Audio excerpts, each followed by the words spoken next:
Hello, everyone. This is Stephanie, your host. Welcome to the Mermaids and Vampires Who Love Them. This is the chapter 3, which is titled History. Your spectacular entrance to class is forgotten as soon as the field trip to the ancient royal Mirror Palace begins. How did you not know your species past harbored such dark secrets? Cold air blows against you. Your hair are just whipping around. You scream and try to clutch of something, but there is nothing to grab onto. My life is supposed to flash before my eyes, isn't it? If I had died from exhaustion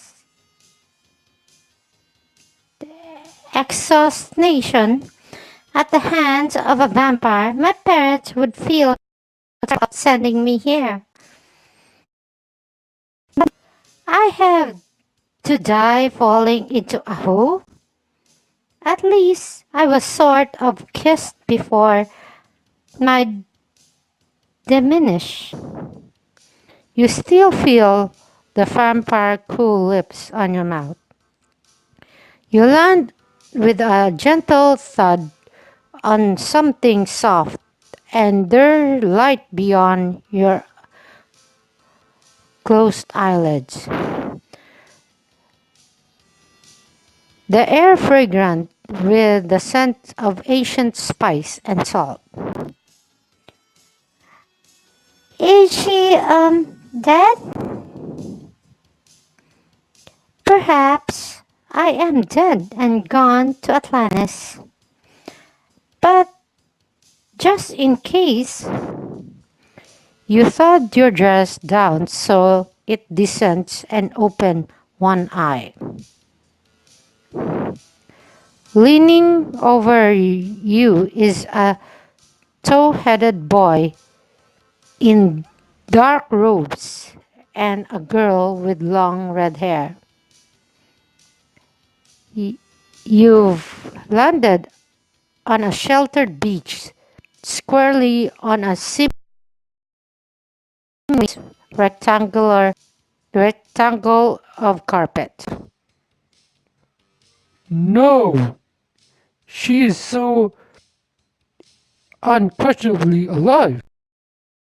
The boy voice is a strange combination of youth and authority. He frowns at one of the students, a gorgeous mermaid sitting at a desk on the beach. Shelley, I thought you were going to send the magic carpet back to the top after you landed.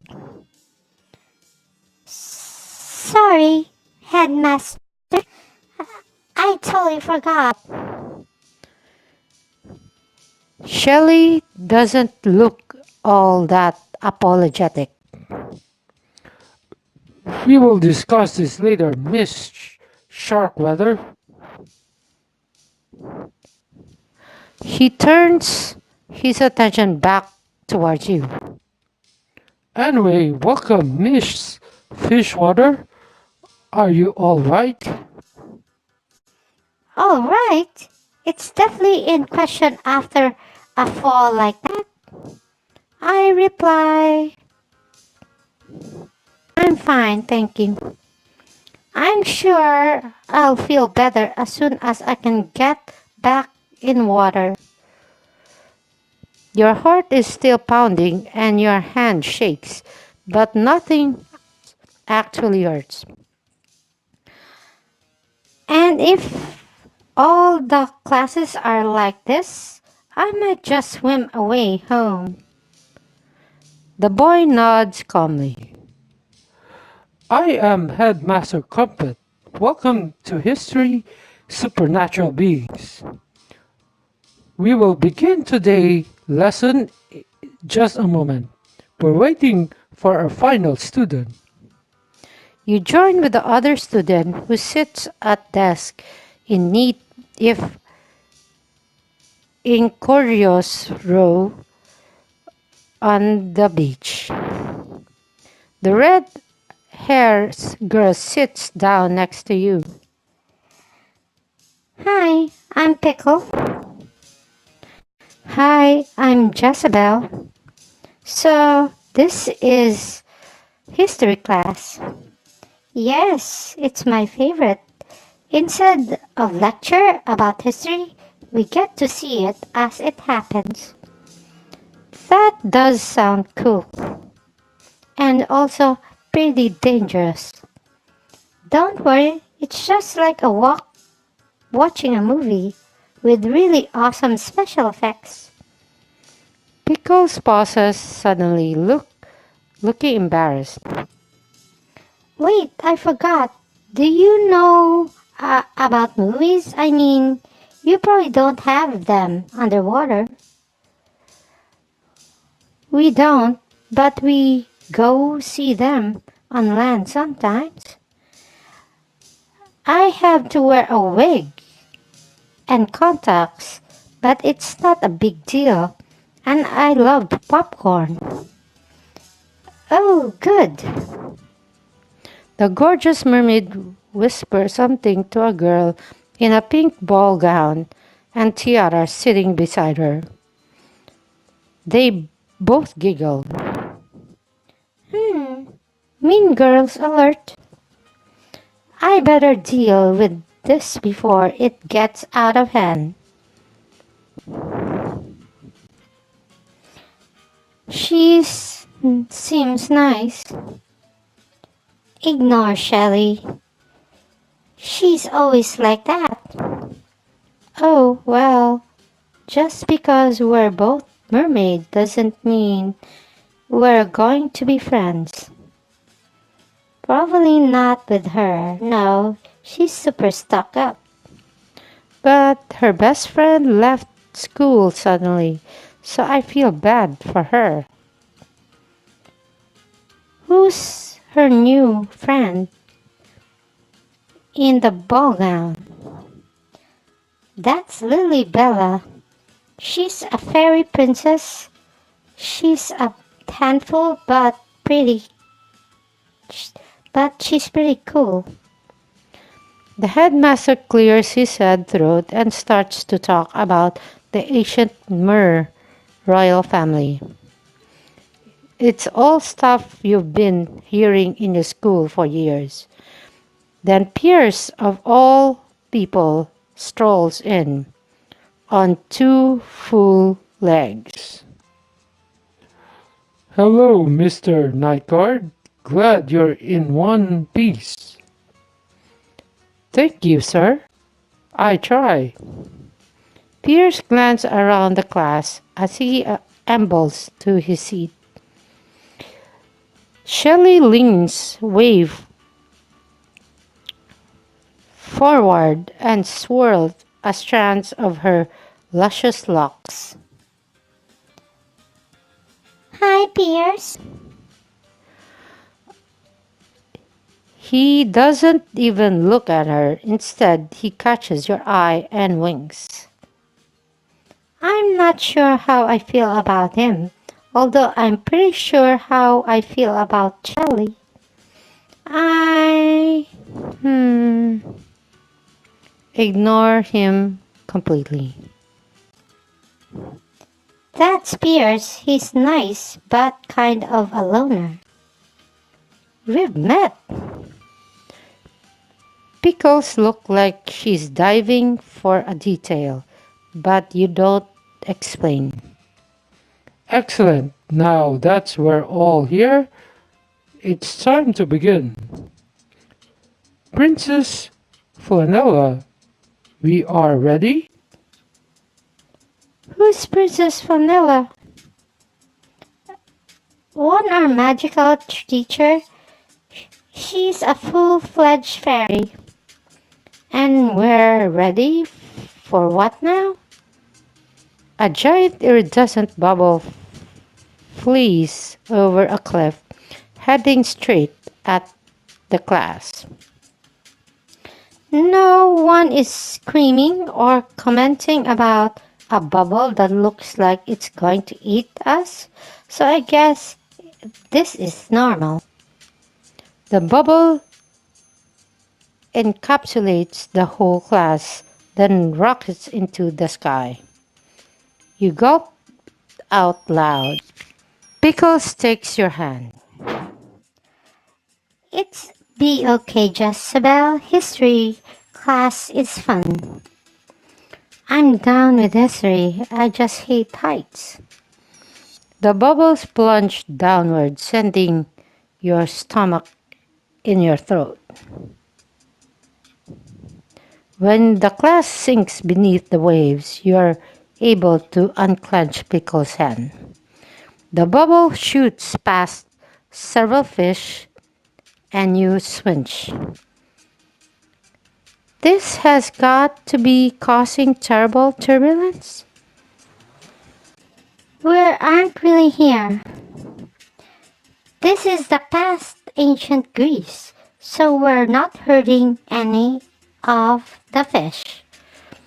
You read my mind. I didn't know fairies were telepathic or that I was broadcasting. I'm not. Just empathetic comes with the job. I'm a fairy godmother in training. I wonder what that means. Before you can ask, the bubble drifts into a fantastic underwater castle. The year is 330 BC. And no joking about my age. I wasn't born yet. The handsome blond boy sitting behind you snort. I was. Grandpa Cupid. Cupid kicks Pierce in his newly replaced shin. Pierce laughs. We are in Aegon Sea of the coast of Mykonos. Handsome epic party there. You lean over to Pickles. Why is Cupid the love of God in high school? Poor guy, he won't confirm it, but the rumor that is he angered one of the top gods, maybe Hades. His punishment is that he had to return to teen form and repeat high school. And they strip him of his powers too. He's not a bad guy, but he's not a great at following rules. You're beginning to wonder if Pickles dislikes anyone. Rules are for mortals. Pickles gives him a look, a mix of lush, gushing gestures. But you're not sure you disagree with Cupid since rule breaking got you sent here too. You lean back towards the love god. I whisper, dude, let's not get into more trouble than we already are. You think this vampire child could get me into trouble? Once my dad. Cupid, please refrain from nostalgic brooding in my class. You don't want me to send another note to your mother. Sorry, headmaster. He doesn't sound sorry, so the headmaster's attention shifts to you. Miss Fishwater, can you tell us whose place is this? This ancient royal family palace. Correct. Miss Sharkweather, please pay attention, Jezebel. You might learn something. How would I know about royal family palace? It's not like I've ever been there. The ruling house, the Zaknos came from the throne just 1 year before the scene we're about to witness. Does anyone know how they become the rulers? This you studied in Pacifica. I'm going to raise up my hand. Finally, something I know. You shoot, your hand shoots in the air, and you begin to answer almost before the headmasters point at you. And the Mer royal family had to defeat the evil Others who were concluding with their mother of all monsters, Ignia. They were going to give the Pacific Ocean to her as a gift to keep their part of the ocean safe. Excellent. That is the common interpretation of the events. Now let's just listen in, shall we? The bubble raced through the wall of the palace down to the corridors lined with columns uh, on either side. The bubble stops lurks in a room of enormous. It's hard to believe that it can exist inside of the palace you saw outside.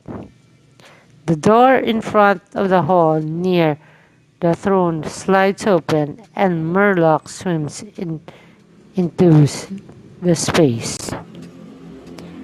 Aren't those shell bra uncomfortable? Shells are hard and sharp.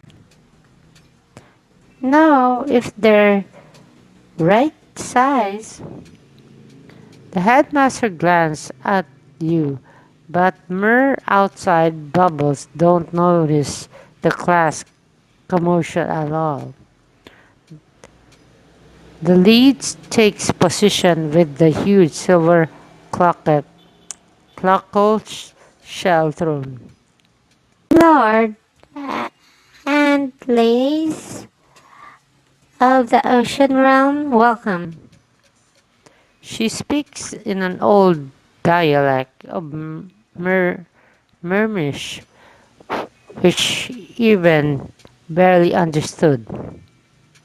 But the words are translated in English and projects along the lower curve of the class bubble. Today is an auspicious day in our short reign. It's marked of the end of the last remnant of Spodara's tyranny. Bring in the prisoner. The top of the room opens and a heavy black cage is lowered on a thick black chain. The cage hits the floor, crushing the coral and any fishes that happens to be underneath.